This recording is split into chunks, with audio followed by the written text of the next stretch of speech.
One of the most important things that I learned to read at a very young age was the VIX. And people often ask me, what is the VIX? Well, the definition of what the VIX is here, obviously, on this PowerPoint presentation, but the simplest way to explain it is that the VIX measures the expected stock market volatility over the next 30 days.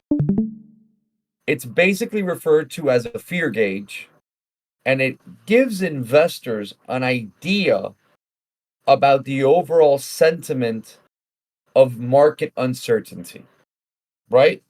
So remember, the VIX is not an overall gauge of a long-term, analysis of the market. It's based on 30 days. The VIX is directly correlated and calculated from the option prices of the S&P. This does not involve the Russell. This does not involve the NASDAQ. This does not involve the Dow. The VIX is specifically tied to the S&P. So if you're an S&P trader, a SPY trader, an ES futures trader, this is a barometer that you can use to have a better understanding of what the market is doing. The VIX, more important than anything, it measures the expected volatility of the market, not the actual price direction, which is very important. If the VIX is going up, it doesn't mean that the S&P is going to go down. Most of the time, that's the case. But there have been situations where the volatility is going up and price on the S&P is going up. These things do happen. Again, it expresses the expected volatility, not the price direction. Okay? And most of the time, it has an inverse relationship with the markets. So, like I said before, if the VIX is going up, most of the time the market's going down, and vice versa. You have to think of the VIX as a contrarian indicator. What do I mean by that? So, if there's high volatility, right, that has a tendency to mean that there's fear. And when there's low volatility, that has a tendency to mean that there is no fear. Okay? That's why people see it as the fear gauge. So, if there's anything that you can take from this brief explanation, it's that it's calculated from the S&P option prices. It measures the volatility, not the price direction, and there's generally an inverse relationship. That is not what I wanted to do. Sorry, I clicked on something else. Wait, what'd you do? Oh, okay. How is the VIX calculated? The VIX is calculated in real time by the CBOE using complex formulas that take into account implied volatility on the wide range of the S&P index options. As I mentioned before, it grabs the market's expectation of volatility over the next 30 days based on the weighted averaged implied volatilities of the S&P call and put options. Well, JP, what exactly does that mean? That means that the VIX is doing exactly what you think it's doing. It's looking at the options prices, both the calls and the puts, and it's gauging how volatile the market is going to be based on those premiums. Remember, the market moves on buyers and sellers. That's how markets move. But options create implied volatility, and it tells you where the market makers, or for that matter, the forecasters, are expecting price of the underlying to be at. For example, if you're trading a company, let's call it bananas, and it's trading at $100, and you see that there's volume at the 105s, and it's an extreme amount of volume, that means that the market volatility for that particular underline is trying to tell you that they're pushing the price up to 105, right? So that's where the options, where the measure of the options on the call side are then calculated with the versus of the put side, and they're saying, hey, okay, so they're buying the 105s, they're buying the 95s. Something is going on here. There's a 10-point range of where this stock can go. And then they start doing the math. Okay. So think of it like that. So again, the VIX is calculated over 30 days. And again, it's the implied volatility, not the price direction. What do traders use the VIX for? Traders use the VIX as a barometer of market sentiment and fear. The VIX allows traders to hedge their positions and protect against market downturn. Investors can also trade the VIX directly through VIX futures and options to speculate market volatility. The guys that were here 3 weeks ago when Ray Pitts was speaking to us. For those of you who don't know, Ray Pitts was one of the legendary traders on Wall Street, was the first Wall Street to get paid $1 million, and was the managing director at UBS, the managing director of First Boston. Okay. What did he come on and tell us? When he would trade options, he would hedge all of his positions by trading the VIX. So when we think about what the VIX is used for, we have a tendency to think, oh, can I play calls? Can I play puts? How do I trade the VIX? It's primarily used as a hedge. So if you want to protect your positions, you would use the VIX to hedge the opposite direction without you having to be worried that you're going to have to close your equity, right? Options were originally traded, not necessarily they're traded the way that we trade them now, but most people use options as a hedge position on their portfolio. So if, for example, you're long Apple, but you think the market's going to come down, but you don't want to sell your position on Apple, you could go long VIX futures or you can go long VIX options. And you're making money on the downside turn of Apple, but you're losing money on the downside turn of Apple, but you're making money on the pop on the VIX. Okay? Forgive me for what it says here, but it's very important that you understand. There's a difference between the VIX futures and the regular VIX. VIX futures are contracts that allow traders to speculate on the future value of the VIX index. Okay? These derivative instruments can be used to hedge volatility risk or take directional bets on the market's volatility. As opposed to the regular VIX, the regular index is a real-time measure of market volatility, and it's calculated based on the S&P. So, for example, if you're going to trade VIX options or VIX futures, you're betting on where the VIX is going to go, price-wise. Not price-wise, but percentage-wise or point-wise. The regular VIX is just a number that's giving you the overall fear gauge of the S&P. We can ignore this because it's not needed. Something really important. The VIX wasn't always around. It was introduced in 1993.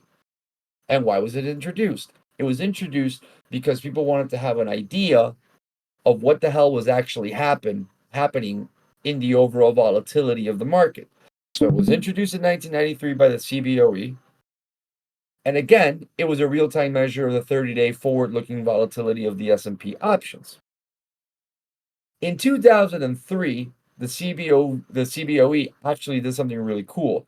They changed the calculation to better reflect the market volatility by using a wider range of the S&P 500 options, right? The old VIX of 1993, which is why people always say don't look at the VIX past 2003, had an old antiquated system. But as the underlyings got more traded in the options market, they had to come up with something different. So they started using the same calculation, but they used a wider range of the S&P 500. And then in 2004, the CBOE launched VIX futures, which basically were the beginning of degeneracy, right? Because now you could trade VIX futures like a crazy person. And it was out of this world. Why some traders love the VIX? Well, volatility trading opportunities. The VIX allows traders to speculate on market volatility. It's a great hedging tool. Traders can use the VIX to hedge their equity positions, as I mentioned previous. Most importantly, it gives you a market sentiment gauge. Remember, we're using the VIX to tell us what the S&P fear gauge is. And then, of course, the diversification benefits. Trading the VIX can provide a diversification benefits to a portfolio as it moves inversely to equity markets. As I mentioned before, you have an Apple position that you love. You own it at 98. It's trading at 247. It drops to 200. You don't want to sell it because you have a great entry. Well, if you know that there's going to be a bear market, well, guess what? Instead of selling your equity position, you go long the VIX. So you're making money on both. You're making money on the loss. Okay? Why some traders hate the VIX. The VIX is often referred to as the fear gauge, and it's sometimes can be very misleading, like a trip to Thailand. If anybody got that joke? Nobody? All right. So what ends up I got happening it. Don't is, worry. people are like, oh, the VIX is at 12. That means, oh, I got to sell the market. Well, that's not necessarily true. Oh, the VIX is at 25. I have to buy it. Well, no, that doesn't necessarily mean that's not necessarily the case. So, because sometimes it can be a cluster F word, I don't know if I should say that, but whatever, a clusterfuck. It can throw mixed signals. So there's the volatility risk.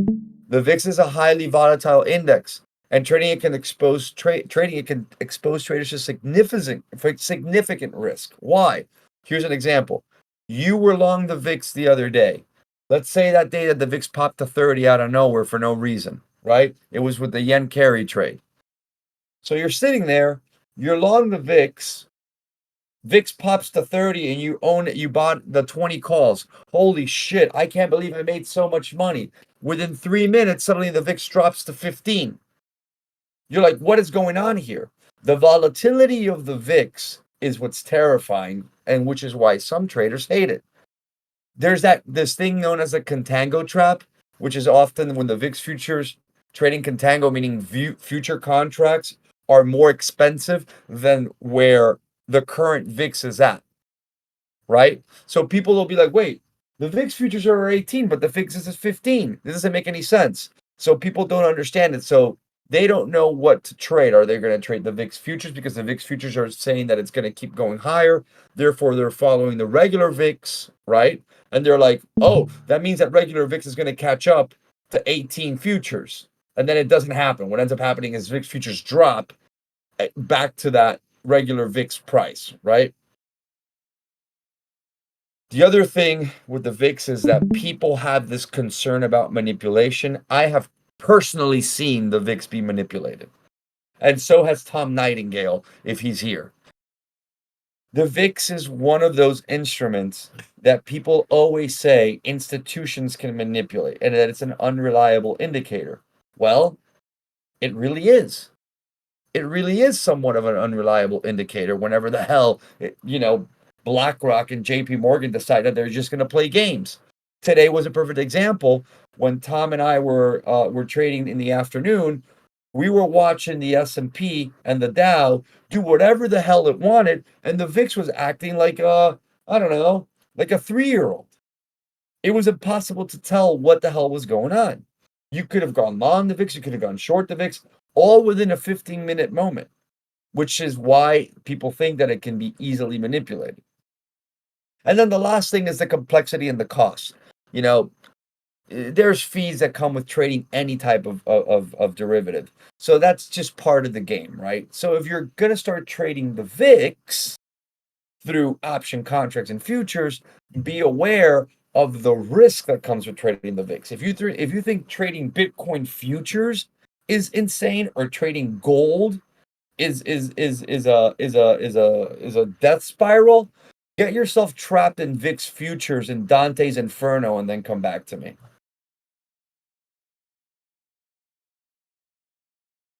Examples of the VIX and the S&P 500 moving together. Even though the VIX and the S&P exhibit a strong inverse correlation, there have been moments like I mentioned before, where the market can go up and the VIX is going up. It happened today. And that's when things get kind of weird because you don't know what is really happening.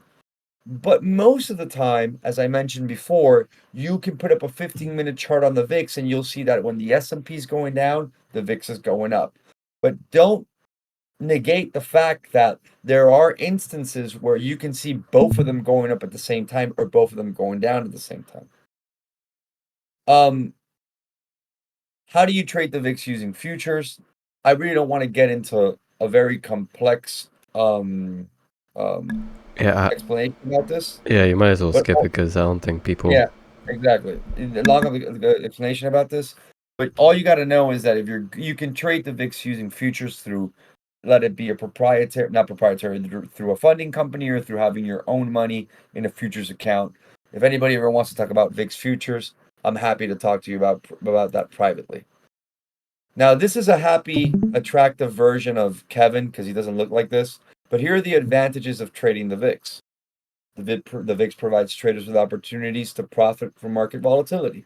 It allows you to, again, hedge equity risk. There's great diversification benefits on it. And most importantly, it gives you a market sentiment and sentiment insights, right? And I'll end it again by saying this. The risks of trading the VIX. It's highly volatile. The VIX is an extremely volatile index, subjecting traders to significant risk and substantial losses because of sudden spikes. The VIX does whatever it wants. It's the 5'3" Latina from Colombia. You love her, but she could stab you. That is the VIX. We talked about the contango trap. You guys are not trading VIX futures, so you can disregard that. And then we talk about the manipulation concerns. We already know that there are instances in the market where you can see the manipulation happening.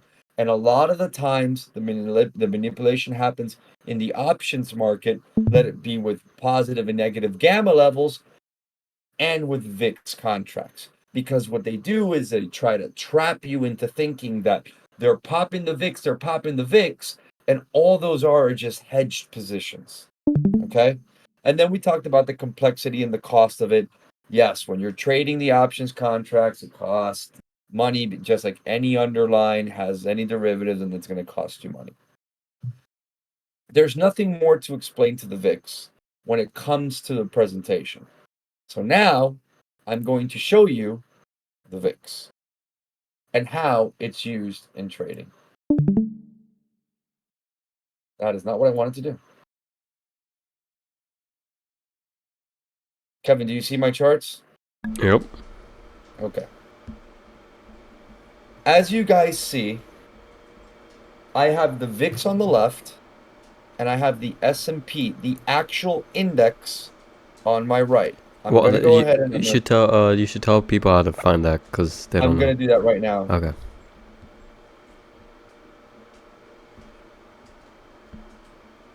So, the actual index itself is this one. It's the S&P.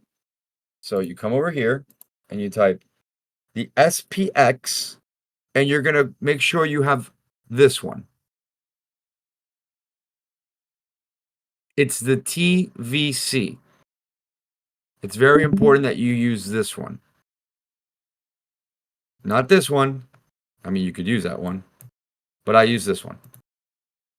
You'll notice something very particular about this SPX or the other one. When you turn on the volume, it doesn't exist. Why doesn't the volume exist here? Because it's the actual index. It's not the CFD that's traded in funding companies. Okay? So, it's important that you're using the actual S&P that you're getting the real read on, not the 8 cap, not whatever other, platform is offering it, but the actual S&P. I'm going to give you an example of why it is that you have to be careful when you're trading the VIX. And that's going to come after I explain to you why I use the line chart as opposed to a candlestick.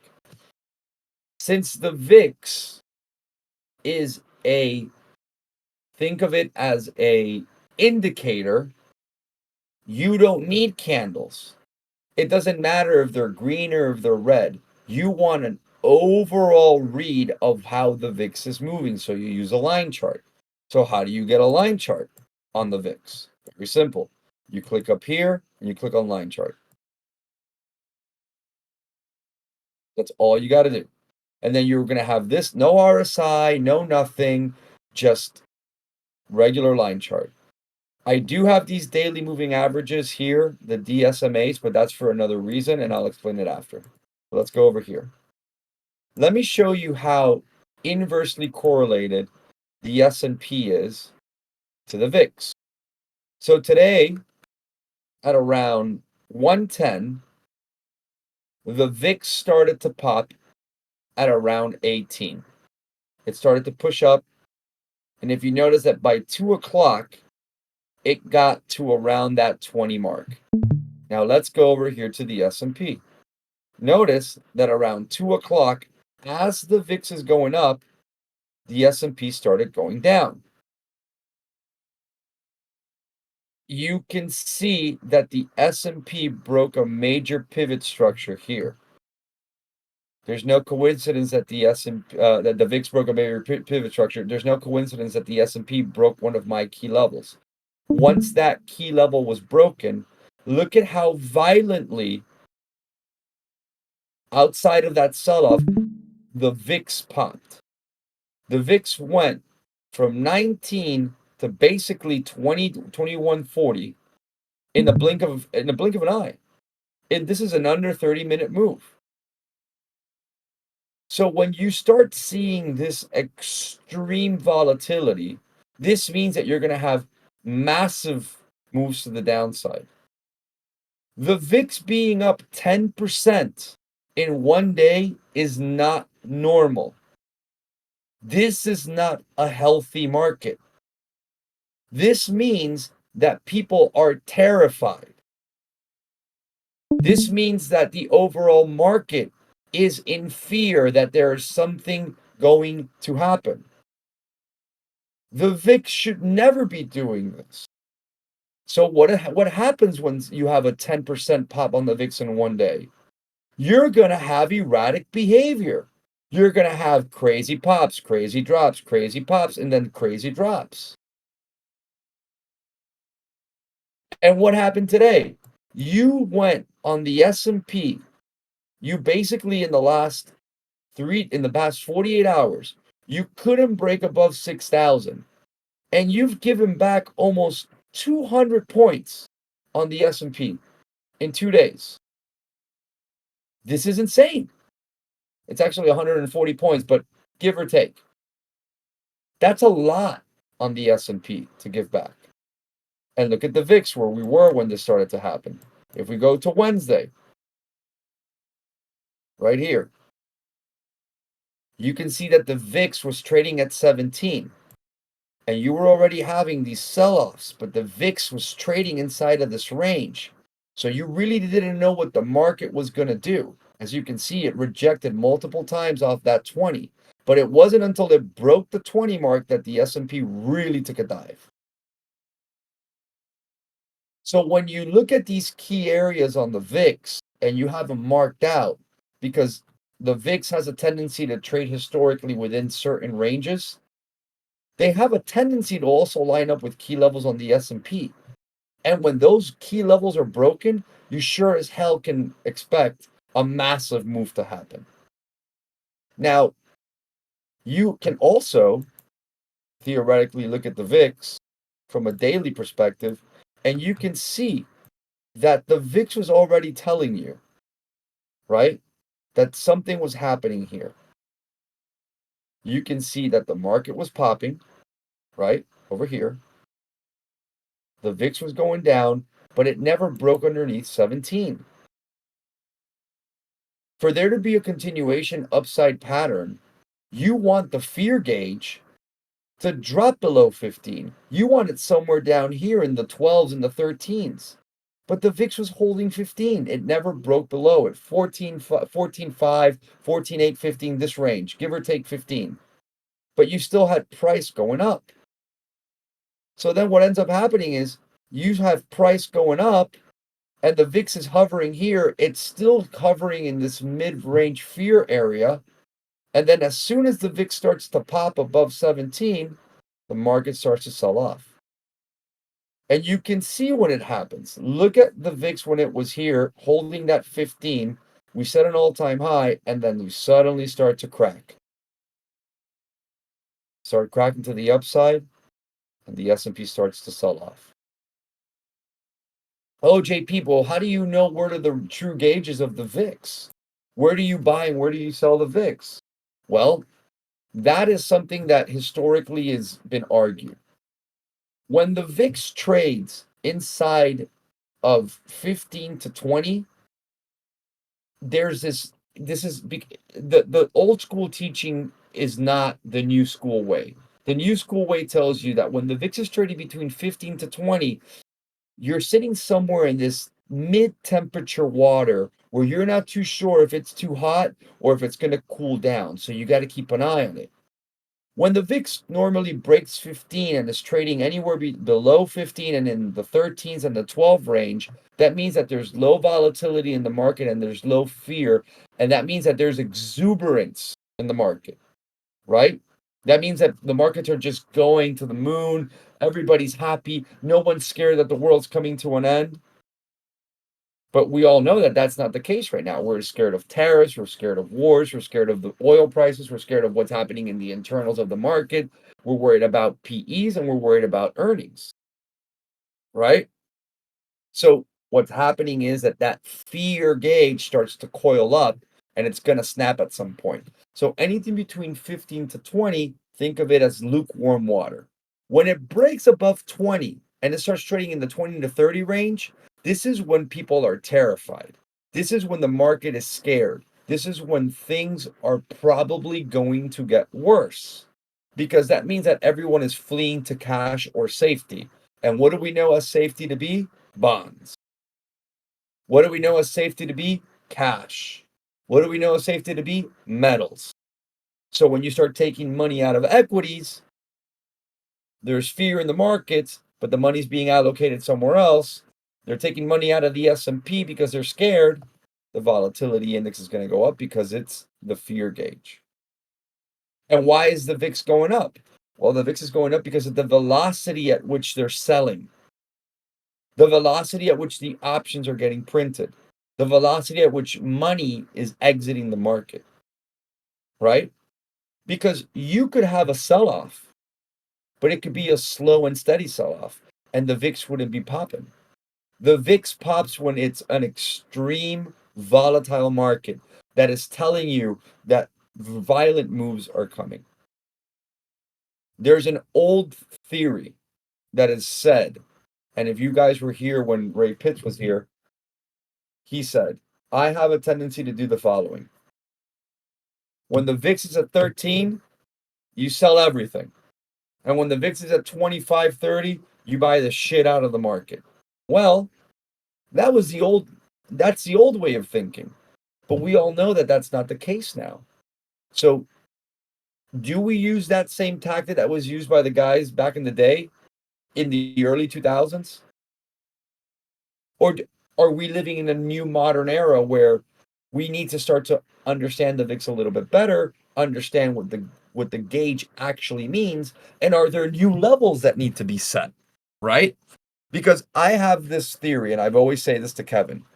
I don't like trading the S&P when the VIX is between 15 to 18 because you're in no man's land. So it doesn't matter what you do. Yeah, you could take a long on SPY and maybe you make a little bit of money, or maybe you take a put and you make a little bit of money, but you're in uncertainty on 15 to 18.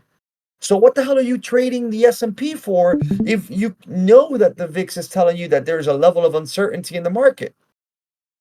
No, but it's what I know how to trade. Then diversify your portfolio and learn how to trade other instruments. Don't stay stuck trading the S&P or ES futures or SPY. Learn how to trade other things. The VIX tells you when there's opportunity to put on risk and when there's opportunity to not put on risk. Some of you don't like to go short the market. I understand.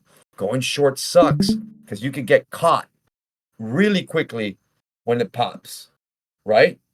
So if you're noticing that the market is selling off and you don't know what to play, you don't have to, and you feel like you're forced to play puts, you don't have to play puts. You could go long the VIX. You could go long the UVXY if you only like to play call setups, right?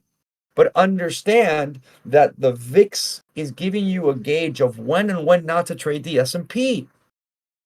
I have had nightmare conversations with people that tell me, "Oh man, I'm long SPY leaps because I think it's going to go to this price." Why why are you taking any options positions when the VIX is trading between 15 to 18? Oh, because I think it's going to do this. Stop thinking. Use the tools that are in front of you to actually know what to do. If you feel that the market is oversold and the VIX is trading in 2025 at 25, 26, 27, 28, 29, 30, okay, well then you know that there's an exaggeration on the VIX and that you're probably entering large areas of oversold markets. So that's when you can take it long, right? You don't take longs in the middle of no man's land when the VIX is telling you to not take that trade. Oh, but there's so many moves that happen. I could have caught everything. Well, that's the problem. You shouldn't be catching everything. You should be catching one great move that sets you for the rest of the week, the rest of the month, the rest of the quarter, right? So look for the extreme moves based on what the VIX is telling you in correlation to the S&P. I'll end it with this because I'm sure some of you guys have questions. Hey JP, I've been told that you don't put any indicators on the VIX.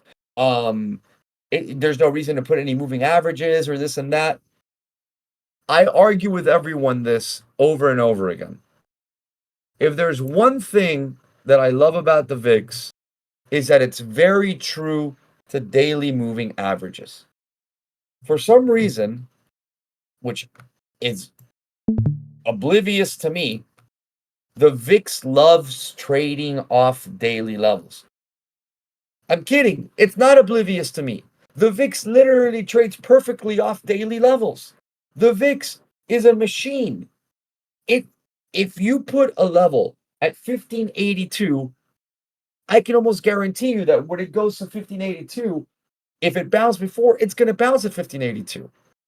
When the VIX breaks major daily moving averages and it has breaks and closes above it, you can rest assured that it's going to target the next daily moving average.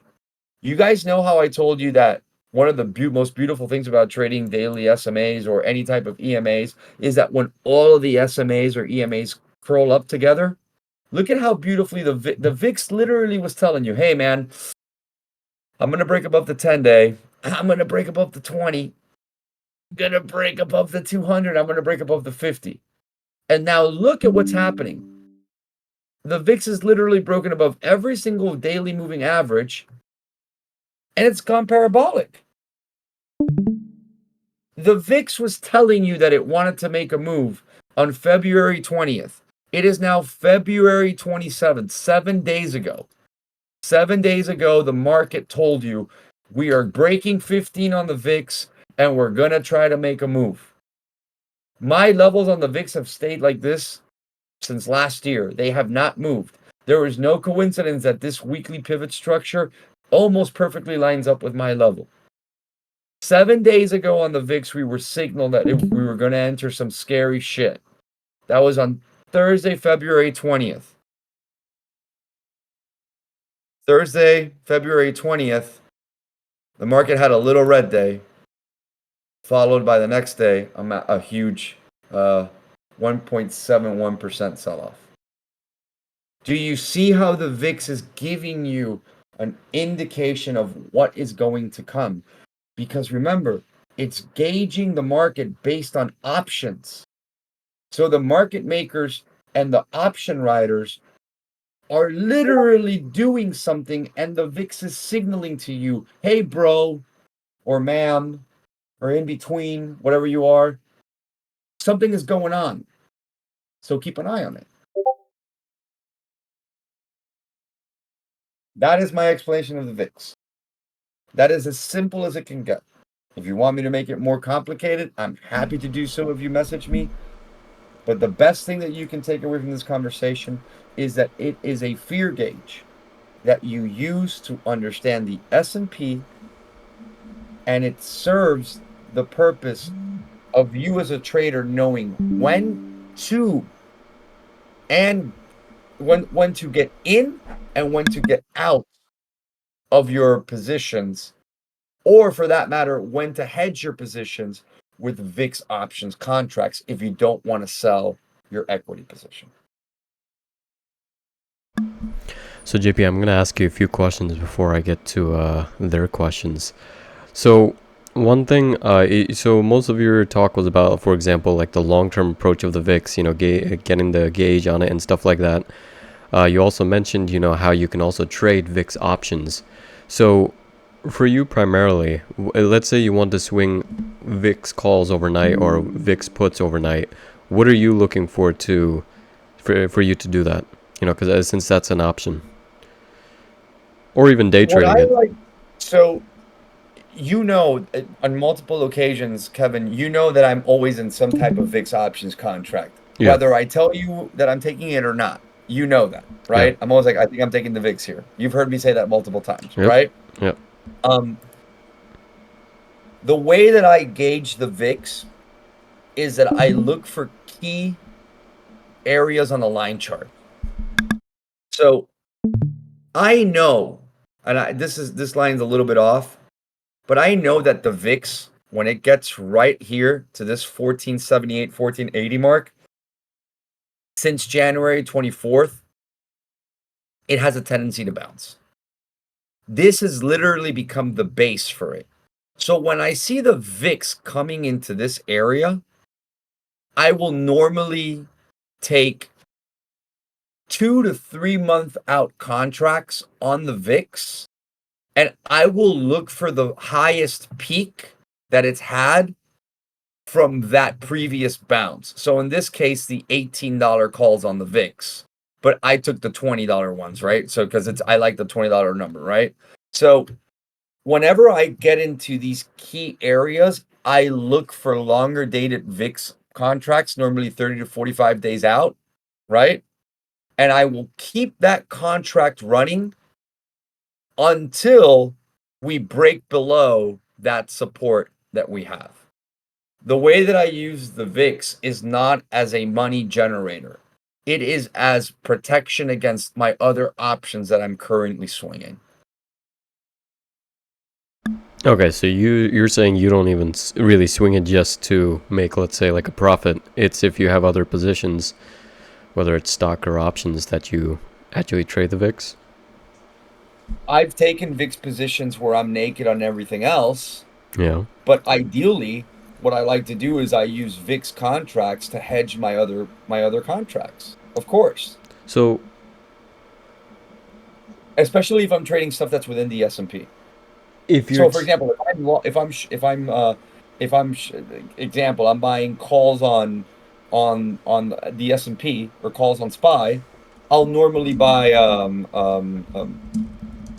I'll trade the opposite of the side of the VIX. See what I'm saying? yeah. So when it comes to, let's say, the VIX is at, lower range, 14, 13, when you're buying VIX calls, let's say things add up and you're buying VIX calls, what contracts do you primarily buy? Do you, this leads into someone's question, do you buy in the money contracts? Do you buy out of the money because you're expecting a big No. I move? don't buy in the money contracts. No. I buy normally I like to buy 5% out of the money. Okay? Because remember, when the VIX starts to go, it starts to go. And the thing is, it's super easy. You can even tell where they're buying the calls. If you go to your options chains, start scanning, and you'll suddenly see that there's like 45,000 contracts were bought on the $18 strike. You're like, who the hell is buying 45,000 contracts on the $18 strike 3 weeks out? Well, what a coincidence. Go 3 weeks out and go look at what's happening 3 weeks out. Oh, it's unemployment. Oh, somebody knows something. See what I'm saying? Yeah. Yeah. So you said 5%. Let's say VIX is at $14. I mean, just do 5% on it. Yeah. Yeah, so you're saying like 15 calls? Isn't that 15 or Yeah. is that 14? Yeah, Whatever, okay. well, I don't have my calculator with me. Whatever 5% Wow, you actually of do the old 14. math and okay, all right, I got you. So do you ever day trade the VIX at all? No, absolutely not. Why not? Because it's an erratic situation. The VIX can go to 14, 15, 17, 18 all within a matter of a day. Why am I going to day trade it? So you're This is saying a it's hedging. too This is a volatile to day hedging. trade? It's a hedging tool. It's a hedging options contract. Now you can day trade the VIX if you want to and go have fun and then, have 8 cups of coffee and rip off every single piece of hair that you have and hate your life, right? Or you trade the VIX based on price targets.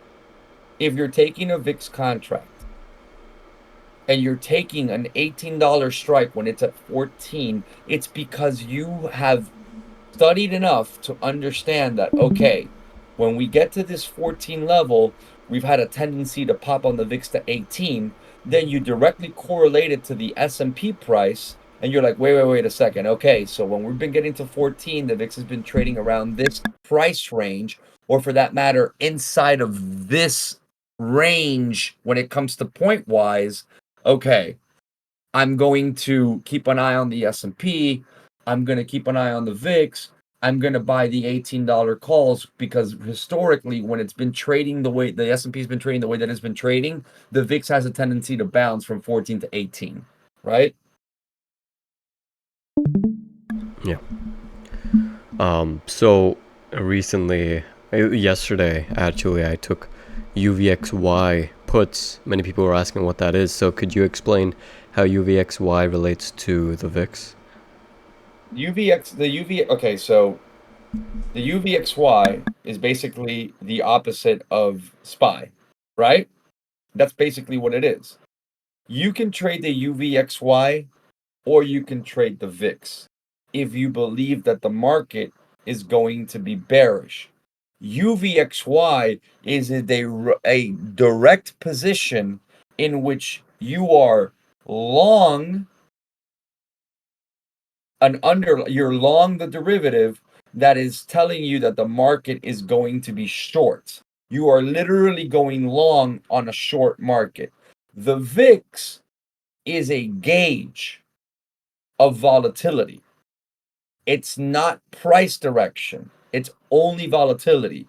The UVXY is telling you, oh, hey guys, you know what? I'm going to take long UVXY because I think that the market's going to sell off. It's not based on the volatility situation, right? It almost you're pricing in you're pricing in the UVXY is, I want to say that it trades more based on price than it does on the actual volatility. Does that make any sense? Yeah, absolutely. The reason why I was asking is because when they search it up, as you can see right now, it says Ultra VIX short, term futures, and they thought it's directly correlated to the VIX. So that's why I was asking. So you're saying, let's say you think It, the, it, it and is it is correlated, but but again, I can't really explain this. I don't want to sound ignorant. If you can see the chart, it almost looks identical because theoretically it is, but the VIX is the VIX is only really focused on the volatility, not the price direction. And from what I've seen, the UVXY reacts more to price as opposed to volatility. okay. So Now, I might be wrong on that explanation, but it's what I've had a tendency to see. well, Obviously, unfortunately, here, and on Discord in general, majority of people trade zero DTEs. So their primary question, without looking at the chat, I'm pretty sure everyone's gonna ask how they can use the VIX to get an idea of what they should be potentially looking at when they're looking at zero DTEs. Is there something they can use? Is there something they can observe when they're trading zero DTEs when they look at the VIX? Or if you could, I mean, I don't recommend anybody be trading zero DTEs in general. I wouldn't be able to tell you anything regarding using the VIX to trade zero DTEs. It's not something that I'm looking at when I'm trading on a day trade, because volatility can go up and down in any given moment throughout the day, right? But I'm using the VIX for long-term sentiments. I couldn't tell you if it's a great gauge for the for trading zero DTEs. I mean, can you look at the VIX on the 1 minute and say, hey man, it's here at 12. It normally has a tendency to bounce at 12. Maybe I can take, some puts on the S&P. Yeah, sure, you can do that. But the VIX is not a it's a gauge of the overall 30-day price action of the puts and the calls. So it's better suited to be a long-term, not a long-term, but a mid-term gauge of overall market sentiment. It's not something that I'm using to trade SPY, because again, zero DTEs are are incredibly sensitive to news. So are weeklies, or so are monthlies. But the VIX can go erratic on any moment, right? Throughout the day, because Trump might say something, or whoever it is might say something, right? So I rather look at it at a long term perspective when I'm trading it. so I think one thing we want to make clear, which ties into actually to our previous live session about bear markets, and also 4 weeks ago when we talked about vol IV on contracts. Generally, majority of the times when you do get, let's say, a bear market or a nasty or just a down red day, the volatility usually increases, but sometimes in some occasions you do sometimes get a very slow bleed, and that's why JP was saying it's not a direct what's it called, JP? Direct Correlation. yeah, direct correlation is not the opposite of what SPY is doing or the S&P is doing, right? Just because the VIX is rising does not mean the S&P is going down. It could be the opposite way as well. Let's say, the orange guy, as you guys love calling him, as says something. If you start shooting up, the next 15 minutes, the VIX is going to rise typically. And same thing, if he says something and the market goes down, the VIX is going to rise as well. But you guys have been in the days, the type of trading days where you initially get a very strong, push down, but eventually it just becomes very slow and bleeding. And during those times, if you actually observe the VIX, the VIX actually starts, coming down a little bit, but just a little bit. So it's not the inverse of the S&P. That's the word I wanted. So don't think that. It's just trying to figure out, like, if you see VIX in a very weird area, as JP was saying, then maybe what you're trying to predict here is that you're going to be somewhat in a range. So yeah. So Yeah, I'm gonna, yeah, go ahead. like for example, if we come back here for a minute and we look at how the VIX um over here triple bottomed right around 11, and then out of nowhere we had this insane spike all the way to 39, right? Look at the measured move of the volatility, right? From here to here. I mean, literally. Look at how crazy volatility was in this one day, and then the next day it just dumped all the way down, and then it came all the way back to 14. This is why the VIX can sometimes be insane, because you're thinking, holy shit, the world is falling apart. Well,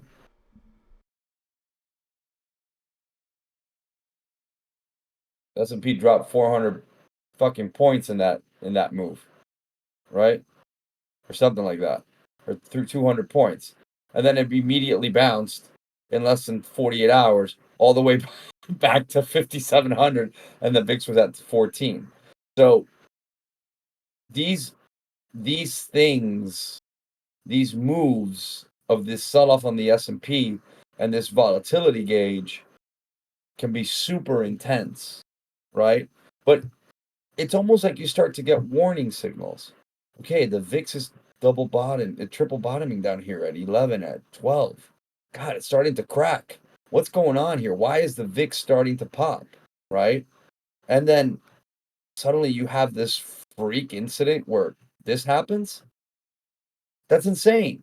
So this is why when you read the VIX, when you start to see signals on it on the daily, you have to start to really take into consideration what's happening with SPY and with the S&P contracts, because that means that something is up. Because remember, we get news late. We are 3, 4, 5 days, even months behind what the market actually knows, or what market makers know, or what institutional traders know. But when you start getting, you can't hide what's happening. It's not like it's inside of this weird cave that no one can see. The VIX is telling you, hey, dude, something is going on. Keep an eye on it. So I'm gonna say two things and then I'll get to their questions. So let's say I remember when I first started studying the VIX a while back. One of my biggest questions was like, oh, I guess if the VIX spikes, for that example, when S&P went all the way down, is it just safe to, not really safe, but can you just buy puts when you think it's the peak and then find yourself in massive profits if the volatility dies down? No, because you need confirmation on what's going on. What do you mean? You Explain can't that. just assume that the VIX, because it's at 9 or 10, do you sell the S&P? The VIX No, could no, no, no, hover no, no, around no, no. 9. No, I'm saying, for you see where your peak is right there on the Uh-huh. VIX, it reached all the way to like 38. I'm saying, let's say S&P 500, you feel like it's a bottom, and then you see the VIX hitting 38. Is it safe theoretically, in your opinion, for you to just like buy puts on the VIX and see and try to run it all the way down to when it came down all the way to 17? Not necessarily. No? Okay, why not? I wouldn't engage. I wouldn't do that whatsoever. There's been moments where the VIX does this. Here's a perfect example. VIX was at 33. Everyone was trying to, like, okay, here we go. We've got a bottom. And then it did this. You know what I Yeah. mean? No, no, no. The reason why I wanted to ask that is because VIX is very volatile, of course, because it literally tracks volatility. So it's funny because I know when a lot of people look at volatile charts, they'll be thinking, oh, I could just buy calls here on the No. bottom and it'll just go up, and then I could buy puts here at the top and I'll do decently well. So I want to just bring that point up. You know what's funny is that back in 2020, in January 2020, it was right around here, November, people were talking about COVID, Yeah. right? 2019, VIX started to pop. And then, if you look right here, February 20th, this is when people got really scared about COVID and the market sold off. It wasn't until March 20th, right here. Look at where the VIX already was on March 20th, right? That they shut down. I'm so sorry. It was VIX was March 20th. What day was it when I was at the Heat game and they shut down? It was March 9th. Here we go. In March 9th, I was at the Heat game, or March 8th, I was at the Heat game, and they shut down the arena. The VIX was already at 58. So, isn't it funny that the VIX, oh God, what did I do? Isn't it funny that from here to here, when we were in the peak of crisis mode, right? The VIX started to come down. Yeah. So you see how at this time of Could this you is when could you also like scroll we're that as? literally in fear. I'm so sorry. If Could you would you think also scroll the SPX to that same time frame as well, just so we can also see it? Because you were bringing up a good point. Okay, yeah, go ahead.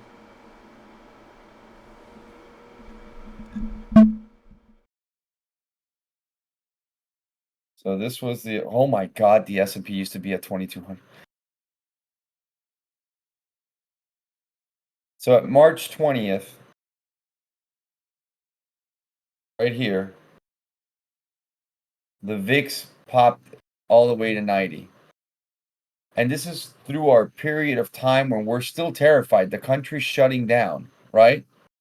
Regular folk are freaked out of what's going on. But look at how the market starts to bounce. And look at where the market goes up to and recovers all the way on September 20th. But look at where the VIX is trading. The VIX was trading above 20 throughout this entire period. So volatility was at an all-time high. But the market kept pushing higher and higher and higher. And the VIX kept trading right around this range in the 20s. See that? We didn't break underneath the VIX on the 20 range until when was it again? It wasn't until March. Look at that. March 21st. Almost a year later, the VIX finally came back under 20. So for an entire year, we traded in the VIX in what we would call a high volatile market where the market was scared, yet the S&P kept pushing up. Now, here's a perfect example of how people were like, bro, the market's going to crash. It's trading at 20. But the market went on the biggest bull run it's ever had. You see how the volatility, how the fear gauge failed in this occasion? You see that? Yeah. There you go. Could you, as the last thing I'll say, could you say that, the VIX follows, you've discussed about how it follows levels pretty well on the daily, and it's also followed, done pretty well with you said the daily SMAs, right? Daily SMAs, yeah. Do they also follow things such as, lower highs, higher lows, stuff like that? Is that something valid to look at, or? I mean, there are trend lines and lower highs and higher lows and everything on the VIX. Like anything, it's a chart. Everything is going to follow that kind of stuff, right? Gotcha, yep. But it's the VIX again. It's a gauge of fear. So trading moving averages on it, it's kind of stupid. Like, oh, there's 10 days of fear in the EMA. That doesn't make sense. You know what I mean? But the VIX does have a tendency, like I said, to follow levels. It does follow technicals. You could draw a trend line on the VIX, and you'll see that it respects it. I mean, it doesn't have to be perfect. We've already discussed this, but yeah, is the VIX going to come all the way back down here and then bounce off 15 and then pop back up? You know what I mean? You could say that this was a trend line, a real trend line, and we broke through it, and then it came back down and it came right back above it. So it does follow chart patterns. It does follow technical analysis. Because again, remember, this is a gauge that the computers and every trader is looking at, and because of historical areas of where the meter is at, people will react. Because it's a human emotion to it, right? Of course. That's why you can see that most of the markets are now moving away from human emotion and going straight into algorithmic trading and high frequency trading and replacing traders with computers, because at that point human emotion is eliminated, right? And you no longer have to worry about this stuff, right? The computers do it for you. Yeah. So you guys, by the way, can start asking your question about the VIX. We got a few, so I'll ask them. But I remember, JP, you and I both caught, because it ties into a whole trend line thing you were talking about. Both you and I caught VIX calls during the whole August flash crash, because it was literally, you had lower highs and you actually had a trend line that it was actually looking like it was going to break out of. And those calls, I think I got out at 600%. You got out like even bigger than me. And you actually you got another VIX trade. I forgot when, but that was a pretty nice one. Unfortunately, I didn't get into that. Yeah. I honest to God, if I could just trade VIX options contracts, I would only do that. Really? Why is that? Huh? Why is that? Because when the VIX goes, those contracts print. Yeah. They print. That's the thing, man. So I love trading the VIX too. I personally take some trades, not as much as JP, but if you plan it right, and if you do it right, and it's not like, high frequency trading. That's not the thing. That's why JP talked about how, one trade can, do pretty well for you. Like if you could get the right trade at the right time and you have proper sizing, sometimes like it's done very well for me, and it's done very well for JP. So that's the thing. VIX. I personally like getting VIX calls. That's just me. I like getting VIX calls more than puts. I always talk to Tom Nightingale about this. I always tell him, "Yo, dude, like I think I'm gonna take VIX calls here," and he always laughs at me because he's on some other trade that he's like, "Dude, I just took a generational trade. I'm going to space." You know what I mean? And I'm over here like trading the VIX, but I I I talk to Nightingale about the VIX all the time. I talk to Leighton about the VIX all the time. Leighton is not a big fan of using the VIX or the DXY, which is in this case the US dollar, as a gauge of anything. I always have it side by side with the S&P. I like seeing what it's doing. I really use it a lot to take my trades. I don't like to sit around and guess what I'm doing. And over the past probably 2, 3 months, I've done everything within my power to become a smarter trader and kind of just look for bigger trades and not be trying to day trade every day. Um, and I use the VIX to make decisions on that. So it is what it is for me. It's not Yeah. something for everyone. Some people love to use the DXY as a gauge of what the hell the market's gonna do, right? Why do I have? Wow, I can't believe I have these levels drawn. They love using the DXY to understand what the hell is gonna happen. You know, I'm Wait. not a big fan of reading the DXY. I like this. I like the VIX. Yeah. I was gonna say we'll actually get to the questions first before Dexy, but so I'm gonna start asking them. So someone asked if I'm gonna be asking this right, but with the VIX, is it an average of all options in the S&P, or do certain equities have a bigger influence on it since the S&P is weighted? The VIX is the options price of the S&P 500. So you're talking about just the indice. You're The not talking about S&P the 500. individuals. Okay, yeah. All right. Yeah, Cool. cool. Uh, Oops, what the hell is this link over? Yeah, go ahead. let's see. What's the next one? We answered that one. Uh, kind of answered that. Okay, but volatility leads to sell-off, so technically drop. No, volatility does not always lead to a sell-off, as we said. So sometimes majority of times, as we said, volatility always increases in a sell-off, but there's instances where it increases on a pretty strong push-up. So it's not just sell-offs. So let's If see. you're looking at my screen, Yeah.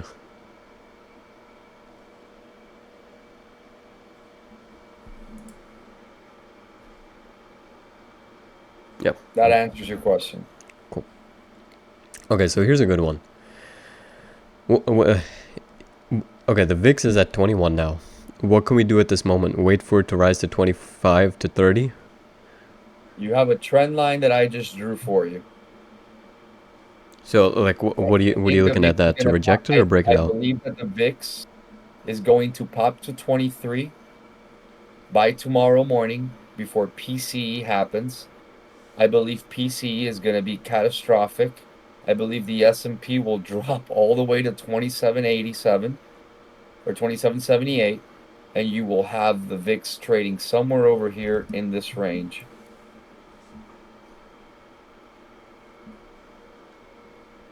What a coincidence, huh? So See that? you don't use candles at all when it comes to the VIX? No, a straight up line chart. I mean, he's doing the right thing. I mean, think about who trades the VIX as majority old guys, so I No, get it. really. I mean, like I just Yeah. showed you a perfect level on the VIX, Yep. right there and right there. Connect those two tops. Volatility is probably going to increase. It's going to wrap up to here to 23. At that point, the VIX is going to decide, depending on what PCE is, if this thing is going to reject off this area, which you can see that there's a rejection, right? I mean, it doesn't have to be perfect, but you can see it, right? Yeah. Or it's going to pop to 27.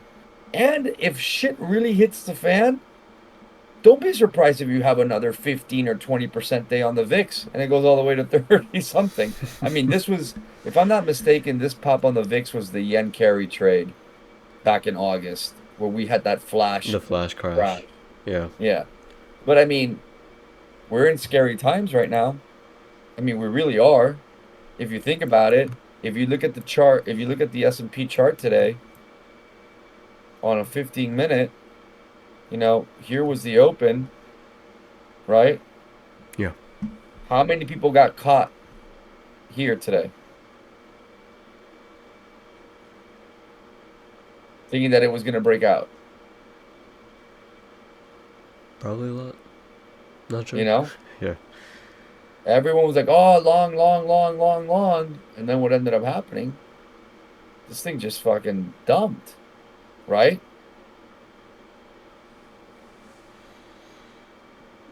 And look at the VIX on the 15-minute.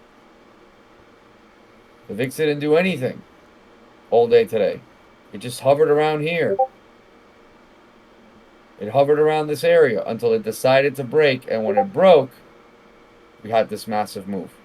So if you got stuck trading in this range, you were trading in this whatever it is, 20, 30 point range. Yeah. This is toxic. This is nauseous. You know what I mean? Because all you do is just get stuck here. But once the VIX broke and you knew that you flushed through this, you could have just taken this one trade all day. And I was with Tom when we saw this happen, and it just collapsed in front of you. You know what I mean? The VIX was trading inside of a range. Again, it didn't have it wasn't doing anything.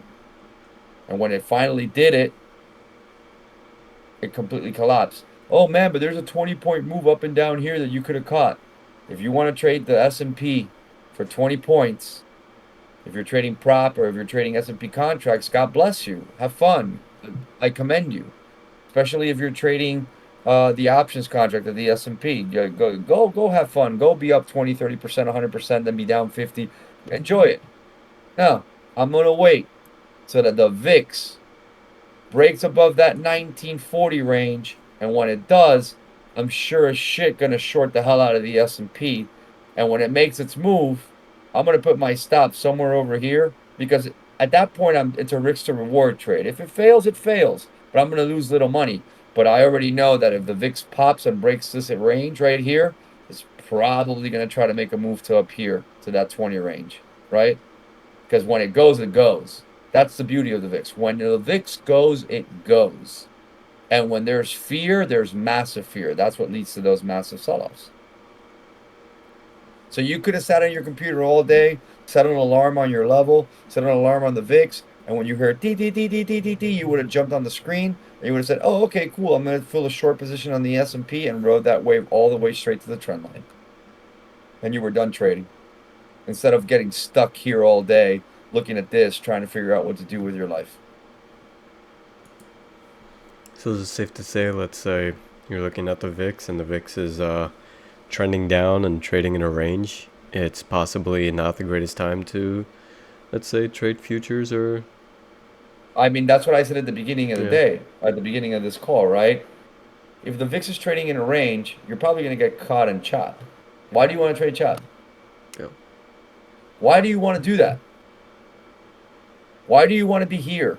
Why? What's the point of you being here like this? Like a fiend? Why? Just wait for the bigger move. You and Tom Nightingale are huge advocates of this. Why am I sitting around here eating a you know what, hoping that something happens, going up, going down, getting chopped up, not knowing what to do? Why? Just wait for the moment. Wait for it. So Trading is about patience, not about being erratic. Most of us fail at trading because we're erratic. But when you have tools that help you, such as the VIX, if you know how to read it properly, you won't have this headache. You won't be blowing your account. someone asked this, and I bet you can make better sense of this than I can. Someone said, looks like UVXY can retest 20 if SPY gaps up on PCE, since PCE is estimated 0.02, which is greater than 0.03. I don't understand what you just asked me. What are you doing? Oh. Can you read that again? Looks like UVXY can retest 20 if SPY gaps up on PCE. And then he just said the PCE estimate. What was the PCE estimate? It says 0.02 greater than 0.03. PCE tomorrow is expected to trend down year over year to 2.6 from 2.8 from the rear view. If PCE comes in hotter than expected, this is where bad news becomes bad news. Like, very fast.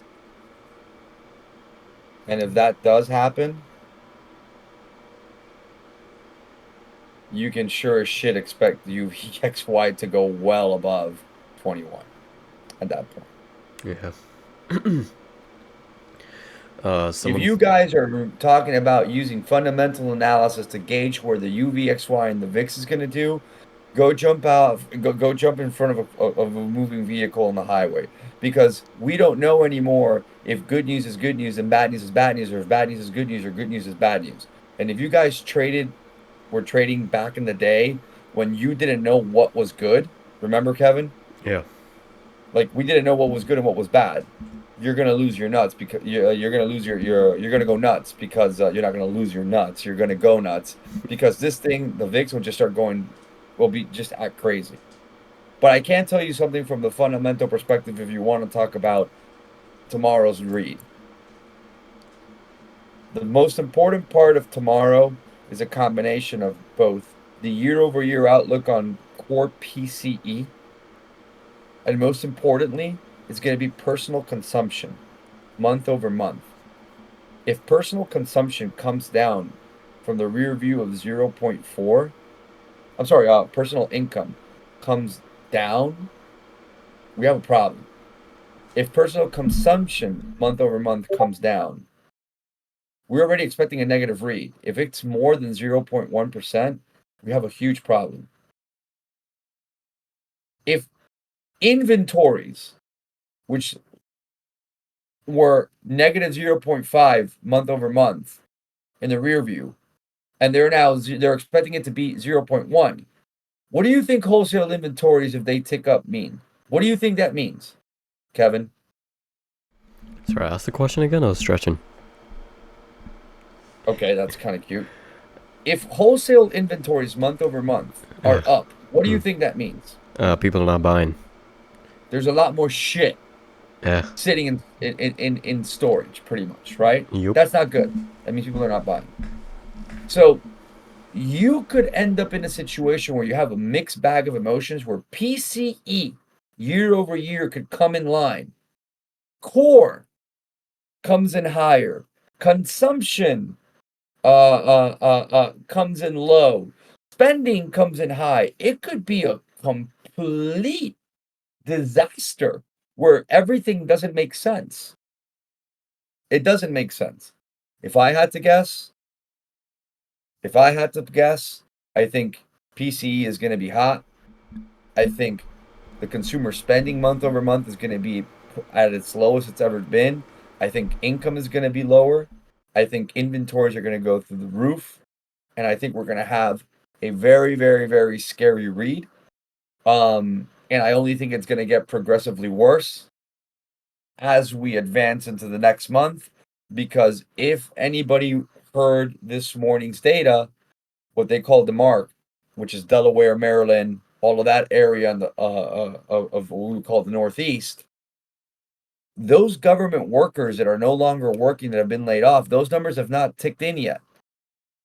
So now multiply those unemployed people by whatever number it is across the entire country that are being fired. That means that you're going to have higher unemployment. You're going to have less savings. You're going to have less consumption. And that's going to create a huge problem. Huge problem. Which means that inventories are going to be higher. And then that crosses over to the next more important read that we're going to have, which is eventually going to be the University of Michigan sentiment. And if that cracks 80 something, we're in deep, deep shit. Not to mention, we're about to get the new consumer credit report and delinquencies read. And if those 90-day delinquencies ticked up, you know what that means. That means that what happens after 3 months of not paying your mortgage? What happens after that? You go into foreclosure. So if you have an uptick on the 90, that means that the next move is that the foreclosure rate is going to start to tick up. We haven't seen foreclosure rates tick up yet because they're backed up. But if we see a tick up on the 90, get ready. It's going to get scary. So, there was a question here I wanted you to ask. Where was it? So someone said, I've been told that if the VIX hit 30 plus to buy puts. What's your thought on that? Who? Huh? I said, someone here said that if the VIX hits 30 plus to buy puts. If the VIX goes to 30 plus, you buy puts on what? On the VIX. Go for it. Let me know how it goes. Wow, okay. Alright, well, basically what JP is saying is it's risky, and because as he showed before, because I get you asked this question earlier, but he kind of showed that the VIX can still stay up there. Yeah, so I just want to make sure I got that question. So I just personally wouldn't be taking that approach. Yeah. I just wouldn't. Because you'll see that, in the in a bull market, you will see that being the case. Of course, if you're in a bull market, yeah, you're gonna have some crashes here and there, but then and you're in a bull market, so eventually there's gonna be a bounce. Whether you're looking at the 200 moving average in the SPY or the S&P comes to that, or it's just it's just oversold and eventually it just bounces, then yeah, of course, then sometimes maybe 6 out of 10 times buying a put on the VIX when it hits 30 will work. But if you're in a bear market, that's necessarily not going to be the case, right? Because not all the times, because you're looking at a bearish market, and we've already stated that a bearish market does not mean that the VIX will always keep climbing. But when volatility increases, majority of the times that is because you're having huge sell-offs. So, yeah. So, someone asked, can you repeat the SPX level and the VIX level you're looking at for tomorrow? JP? Yep. Yeah, hold on. I'm just opening it up. I know that it's sometimes very difficult for people to understand the line chart. So learn to read a line chart, and your trading career will become more successful and easier, by the way. Not financial advice. Not financial advice. I'd be looking at the VIX. Here it is on the daily. I'm looking at a break above that 2112 and seeing what it does right at that trend line at 2342. Remember, it doesn't have to be exact, but I want to see what it would be doing right above 2340, 2342. If we break above the VIX, I'd be targeting 27 on the VIX, which puts the S&P, in my opinion, again, this breaks the VIX down the S&P all the way down to this 5780 mark. I have this level here for a reason. It's a mental level that I have, and it's just an area in the options S&P chain that I'm seeing walls being built. Yeah, I know there isn't any perfect level there, whatever, blah blah blah. I get it. But to me, I'm seeing walls getting built right down here, right around this area in the 5780. And I want to see what happens if we get here.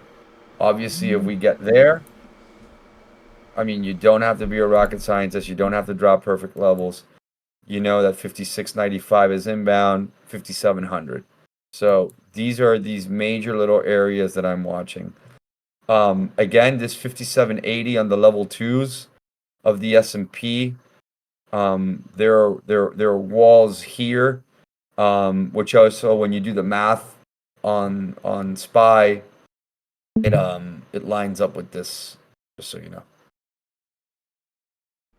Cool. Right down here at that 56, at that 50. Sorry, right here. Come on, I hate this I know. magnet. I stop using it Yeah. majority of times. It's annoying. So it's not perfect, okay? It's not perfect, but these are kind of the areas. Oh, we broke on. What am I doing? It's okay. Yeah. So right down here. Another thing, if you guys want to have another little ETF to kind of get an understanding of gauge of the fear of the market, specifically for the housing sector. This is the SRS. This is the real estate short. This is a great gauge to understand what's happening in the overall health of the real estate market. I can teach you all about the SRS at another time, but you should add that into your ETF watch list, by the way. So before I move on to the next comment slash question, the reason why we're doing this again is because I said it as one of my main points when we talked about on Monday, the possibility of a bear market and what to expect. And if you haven't watched that video, you should. The things are not going to get things are going to get simpler, but also at the same time they're going to get harder. Meaning, when the way it will get simpler is because it's not going to be a time to big brain things. It's just time to just look at the charts and dictate what you're looking at and go according to that. Because in a bull market, you could sometimes big brain things, and it might work out because it's a bull market. But in a bear market, it's the complete opposite. Big brain moves don't usually happen, so you can't really bank on that.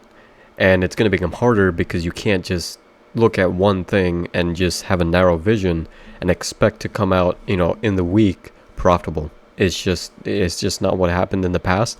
And I did not trade during the 2008 crash, but I did trade during the small bearish markets we had in 2018, 2019, and then we had the of course the pandemic crash in 2022.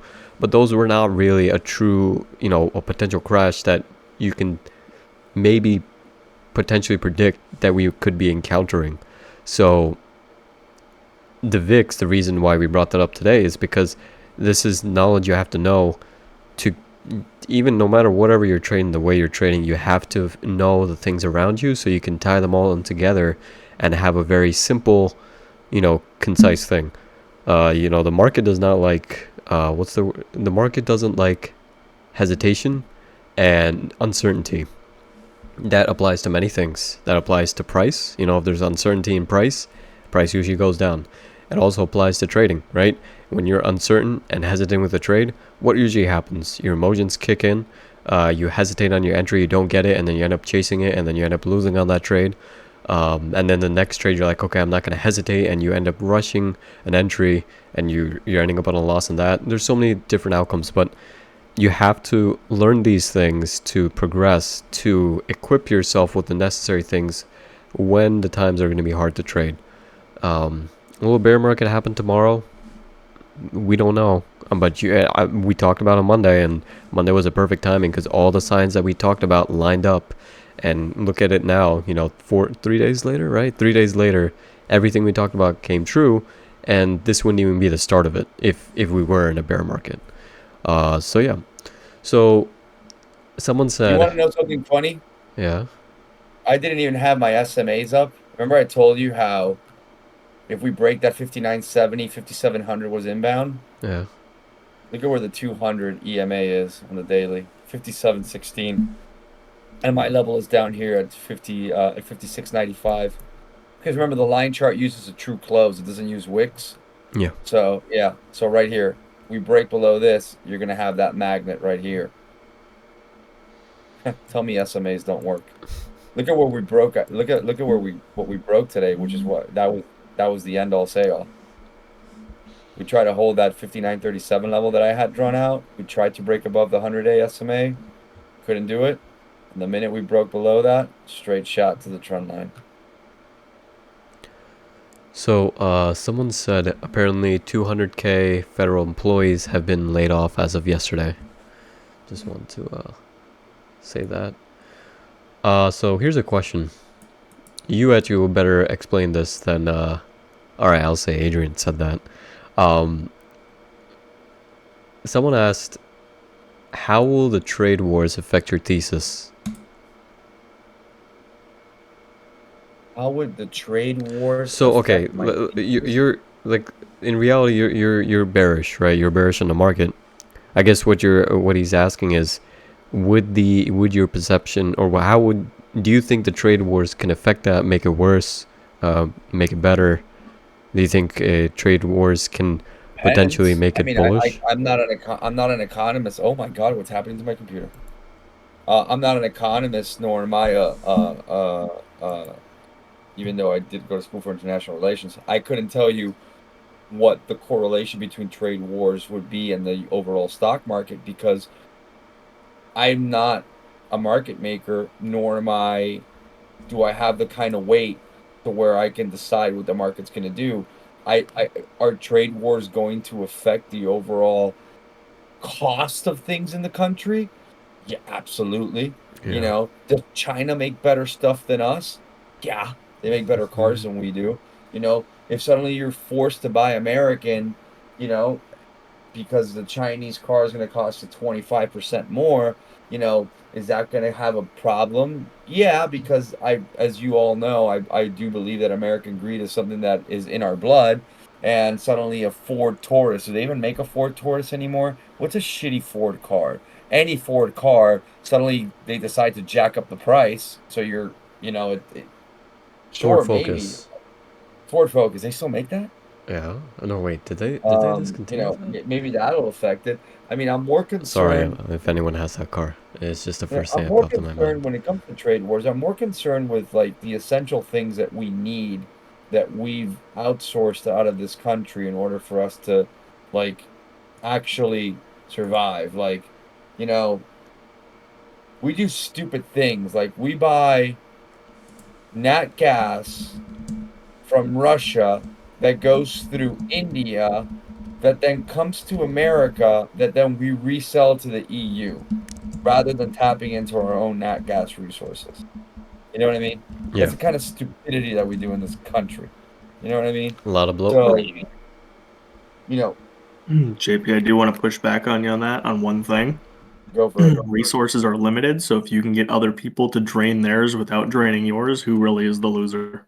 That is true. That is true, 90. That is true. That is true, Tom. That is true. But don't you agree with me though, when it comes to that kind of aspect that we're kind of just like shooting ourselves in the foot when we're sitting on how much how many tons of nat gas are sitting underneath Murray Stahl's dumbass basin in Texas? You know? Prevents wars. Think so? Yeah. I What mean, capacity? it took Russia thinking that they were going to get like attacked by Ukraine to start a big war.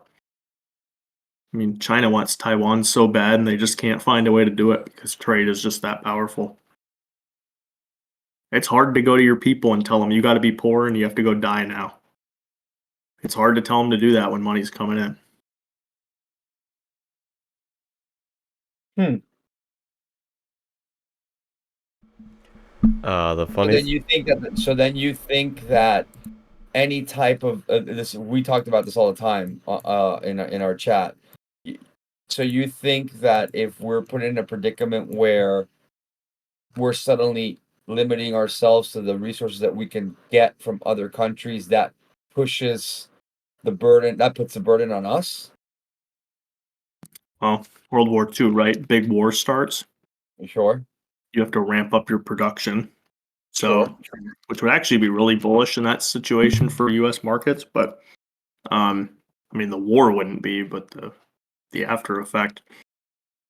But if you can get your enemies to drain their resources, because I mean, think about it. We print dollars out of thin air.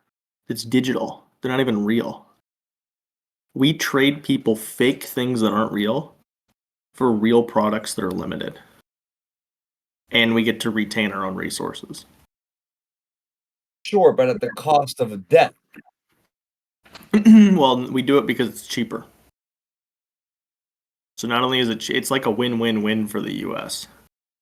And if you're a foreign nation, like if you're Russia, all you have is energy. You don't have specialized manufacturing. You don't have simple manufacturing. Like you don't compete with anything other than we have a lot of resources. Oh, and they also need dollars, right? They're forced to use them. Yeah, because of we're the reserve currency, of course. Yeah. So it's like, I mean, you basically have like an economic death grip on the world, and you point guns at everybody and say, everybody get along and everybody get rich and prosperous at the same time. Like, I mean, Sure, it's like, but what kind of a threat is that? You know, yeah, it's but like aren't you're basically forced to play the game. yeah, but again, at the cost of what? Overall debt? You know, Because if we're outsourcing, let's say XYZ product, or better yet, we're buying XYZ product from overseas, and then suddenly we tariff the shit out of it, right? mm-hmm. You're basically telling me that coming back in-house would have basically it'd be null and void at that time. On the contrary, it would actually end up hurting us more The because only reason, even with the the only tariffs, reason you we're would getting ever it cheap. tariff, yeah, like the only reason you would ever tariff like that is if you intended to go to war with those countries. Because, like, let's say we put a big tariff on China where we couldn't even do business with them at all. The only reason you would want to build up your own domestic industry at home is because you intend to go to war with China. And if you're China's biggest customer, right, we're the demand, they're the supply. Well, if we suddenly create our own supply and then we, like, use our Air Force to bomb their factories, well, then they get poor and we don't. Yeah, but don't we come back to that same situation that we've discussed before where we have that issue with the production line? So theoretically speaking, we have, what is it, that for every warship that we make, China can make 100? Isn't that the subject matter then that's debated? Because, then they say, oh yeah, but the shit that they make is garbage. Yeah, I mean, there's something to that, but it's not all about warfare. I mean, the best way to win a war is just starve your opponent, right? Like, pretty much the only two things that the US actually exports, I would say, are food and dollars for the most part. Well, conveniently, the whole world needs dollars and they need food.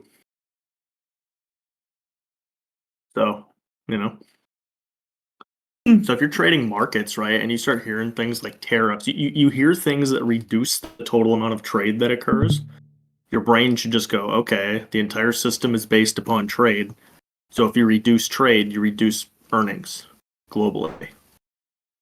Yeah. Oh, yes, of course. Yeah, okay, I'm not arguing that with you in any Yeah. capacity.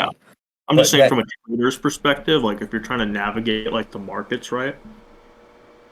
Is that the system is based on trade, and the more trade and commerce that occurs, right, the more profits there'll be. sure.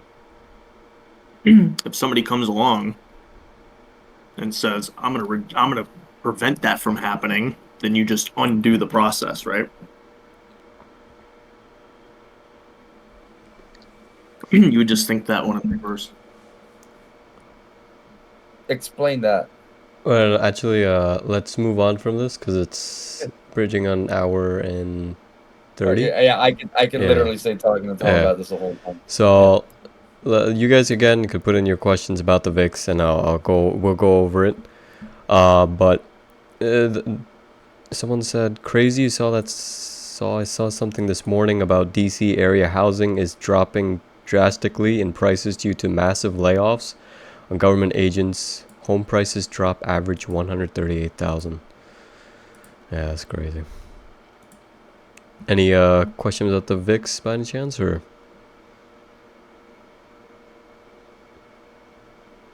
I would end this VIX subject, and then I think Kevin. Wait, there's a few more questions.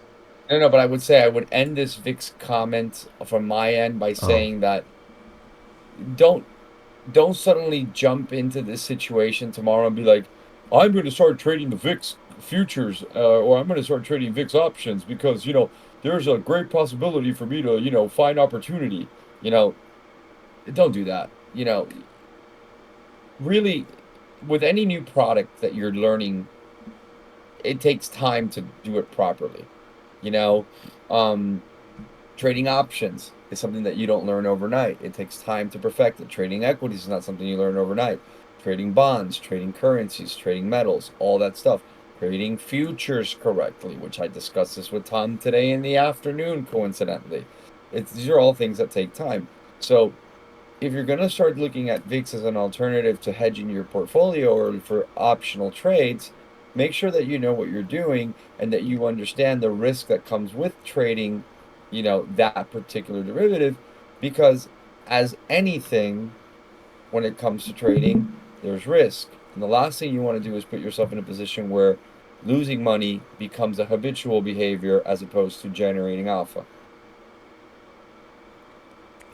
So, question is, when the VIX is higher, should we expect larger moves, or does it mean the direction is less biased?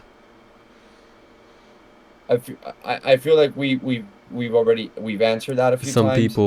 Some people came in late. Yeah, it's basically one again. The VIX is nothing more than a barometer of the S&P index options. When the VIX is low, that means that there's less fear in the market. When the VIX is high, it means that there's more fear in the market. You can sit in low volatility for very, very long periods of time, which means that the market is going to have a tendency to move very slow and steady. You can sit in moments of high volatility and the market can be literally, oversold and trade in the oversold area in very low range areas for a very long time. Just because the VIX is at a certain level doesn't mean that it's an automatic buy on the S&P, because the fear can still sit there and the S&P can be trading at a lower end of the range and the volatility could be coming down and the S&P can still be creating a lower low. It's just the velocity in which the VIX is dropping. Does that make sense? Yeah, absolutely. So, Silent Trees over here said, so even if the VIX pops, don't run around like the sky is falling. Got it. So, I think that was the last questions when it came to, let me see. Yeah, that was the last questions regarding the VIX. This is a very long and boring and complex kind of conversation that we have about this stuff. It's not something that I genuinely like to talk about, but it's something that, because of what Kevin addressed on Monday about the bear market, we were able to connect both, because you can now see that we're in this weird bear market where the sellouts are so violent and the VIX is exploding to the upside. So seeing both of those things hand in hand makes sense. This is why we did that. It was not a boring thing at all. I thought it was very important. You did a good job explaining it. So,